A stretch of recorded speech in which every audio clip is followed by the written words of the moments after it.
हमारे आका मौला सल्लल्लाहु अलैहि वसल्लम ने फरमा दिया कि बदतरीन हाकिम वो है जिसकी वजह से उसकी रियाया बदबख्त हो जाए, लेकिन बेहतरीन हाकिम तो वो होगा ना जिसकी वजह से उसकी रियाया में अदल हो, उसकी रियाया में दयानतदारी हो और उसकी रियाया में सारे मामलात ठीक हों।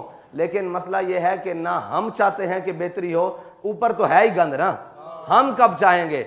बहसियत कौम, बहसियत मिल्लत, कब तक? 70 साल हो गए हमने हुजूर के दीन के साथ बगावत की। किस लिए की? कि जी हमें रोटी मिल जाए। किस लिए की जी? हमें जनाब तरक्की मिल जाए। किस लिए की जी? हमारी रोटी ठीक हो जाए, हमारे कारोबार ठीक हो जाए। 70 साल से क्या एक भी चीज तुम्हारे पास रही? पानी पूरी कौम के लिए साफ पीने के लिए नहीं है। मेरे ख्याल से 20% या 18% या 28% से ऊपर लोग पानी साफ नहीं पीते पूरे पाकिस्तान में। पूरे पाकिस्तान में 28% से ऊपर अगर लोग पानी साफ नहीं पीते। आटे का ये हाल है कि लाइनों में लगकर खरीदना पड़ता है। चीनी का ये हाल है कि लाइनों में लगकर खरीदनी पड़ती है। पेट्रोल का ये हाल है कि वो पंपों से गायब है। जनाब दवाओं का ये हाल है कि अब लोग इलाज कराने की बजाय मौत की आरजू करने लगे हैं। तो क्या हमने कुछ पाया है हुजूर के दीन को कमर करके? क्या वो इतना ही मुश्किल हो गया? दीन तो सबसे पहले देता ही रोटी है। वो पहले माशी मसाइल हल करता है। हाँ, आजमाता जरूर है, पक्की खजूरें लगी हो तो गज़वा तबूक की तरफ ले जाता है, आजमाता जरूर है, लेकिन उसके बदले में फिर 2 सुपर पावरों की ताकतें और दौलतें कदमों में रख देता है। आजमाता जरूर है लेकिन इतना नहीं। पूछ लें हमारे साथी जब बेसरो सामानी के आलम में गुजरांवाला तक गए, मुश्किलात जरूर थी लेकिन भूख से तो नहीं कोई मरा। यह तो नहीं था कि उनके तन पे कपड़े नहीं थे। सब कुछ देता है इस्लाम। इस्लाम के नाम पर अगर सदियों बाद, यार देखो आज हम सदियों बाद नमाज पढ़ते हैं तो सुकून है कि नहीं है? हम रोज़ा रखते हैं तो अपने आप को रूहानियत और सारा कुछ महसूस करते हैं कि नहीं करते? दुरूद पाक पढ़ते हैं तो सारा कुछ महसूस करते हैं कि नहीं करते? जिक्र अज़कार करते हैं तो सारा कुछ महसूस करते हैं या नहीं करते? क्या उस इस्लाम के निज़ाम में वो बरकत नहीं होगी? वो चीज़ें नहीं होगी कि सदियों बाद नमाज पढ़ी जाए तो सुकून और राहत हो और जनाब एक दफ़ा इंसान की रूह का गुस्ल हो जाता है, ठीक है? तो क्या हुजूर का निज़ाम आ जाएगा तो क्या माशरे की सारी वाक़ियात और खराफात का गुस्ल नहीं होगा? हम किस और में, हम इस तक तो हैं कि जी नमाज भी पढ़ेंगे, सजदा भी देंगे, रुकू भी करेंगे, जनाब रोज़ा भी रखेंगे, सारा कुछ रहेंगे, लेकिन उस निज़ाम की तरफ नहीं जाएंगे जो निज़ाम हमारी दुनिया भी संवार सकता है और आखिरत भी संवार सकता है। अल्लाहुम्मा रब्बना आतिना फिद दुनिया हसना है ना, तो फिद दुनिया हसना के लिए इस्लाम का निज़ाम ज़रूरी है।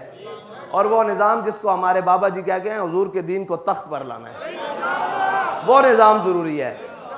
उसके बगैर तो हम माशरे में जो मर्जी करते रहें। देखे जी हम हाकिम नहीं हैं, बिल्कुल हम हाकिम नहीं हैं, लेकिन जब से हम पर बाबा जी जिम्मेदारी डाल के गए हैं तो सोच तो आती है, बातें तो आती हैं कि हज़रत उमर रज़ी अल्लाह ताला अन्हु अपने दौरे खिलाफत में जब आपके सामने वो एक देहाती आया तो उसने देखा आप घी के साथ खाना खा रहे थे तो उसने फ़ौरन जल्दी जल्दी खाना शुरू किया।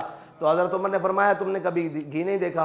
उसने कहा जी बड़ी देर हो गई, कभी नहीं, अब बहुत मुद्दत बाद खाया है। तो हज़रत उमर ने हटा दिया। फिर आपने जैतून के साथ खाना खाना शुरू कर दिया तो जब पेट से आवाज़ें आईं, साफ ज़ाहिर है, तो हज़रत उमर ने फरमाया तू जो मर्जी आवाज़ें निकाल, जब तक मेरी रियाया के हर फ़र्द को देसी घी मुयसर नहीं हो सकता उमर देसी घी नहीं खाएगा।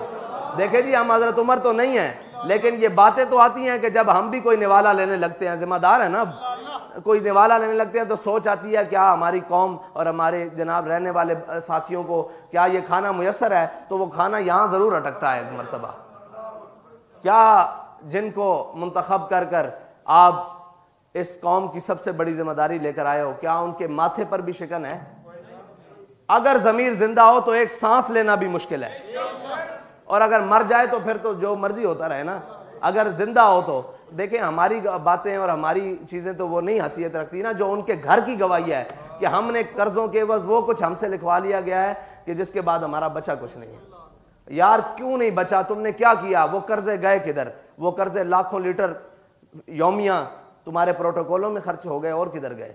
इकबाल कहता है ना, बेकारियों रियानियों में खारियों अफलास, क्या कम है फरंगी मदनियत के फतूहात, ये इल्म ये हिकमत ये तदब्बुर ये हुकूमत, पीते हैं लहू देते हैं तालीम मुसावात। अच्छा वो जो हमारा सारा दिन और 5 साल से 10 साल से कोई 50 साल से कोई 30 साल से जिन्होंने पूरी कौम का लहू पिया है, वो रात को आकर जनाब वो टॉक शोज में भाषण दे रहे होते हैं कि मईशत ऐसे ठीक हो सकती है। जनाब आपकी मुल्क इससे जा रहा होता है, आपके मुल्क को जनाब सबसे बड़ा ख़तरा इन चीज़ों से है कि वो अपनी नज़रियाती सरहदों की तरफ जा रहा है, अपनी नज़रियाती बुनियादों की तरफ जा रहा है। मुल्क को इन बातों से ख़तरा नहीं है, मुल्क को तुम लोगों से ख़तरा है। वो वज़ीर आज़म हो, वो वज़ीर आला हो, वो कोई भी हो, तुम इन सब से ख़तरा है मुल्क को, क्योंकि तुमने मुल्क को लूट कर खाया है। और शाम को तुम ही कौम को आके भाषण देते हो कि ये कर लेंगे। कौम अब धोखा खाने वाली नहीं है, क्योंकि कौम को इनका कायद एक सबक पढ़ा कर गया है कि उन्हें जाना, उन्हें जाना, उन्हें जाना में उनकी नमाज भी है, उनका रोज़ा भी है, उनका जिहाद भी है, उनका हज भी है, उनका कलमा भी है, उनके अखलाक भी हैं, उनके अतवार भी हैं, उनका निज़ाम भी है। उन्हें जाना, उन्हें जाना, ना रखा गैर से काम। ना रखा गैर से काम मतलब सारी चीज़ें वो जो उनके निज़ाम के ख़िलाफ़ हैं, जो उनकी आदात के ख़िलाफ़ हैं, जो उनके अखलाक के ख़िलाफ़ हैं, जो उनके अतवार के ख़िलाफ़ हैं, जो उनके ख़िलाफ़ हैं, ना रखा गैर से काम। उन सब गैरों से हमारा कोई काम नहीं।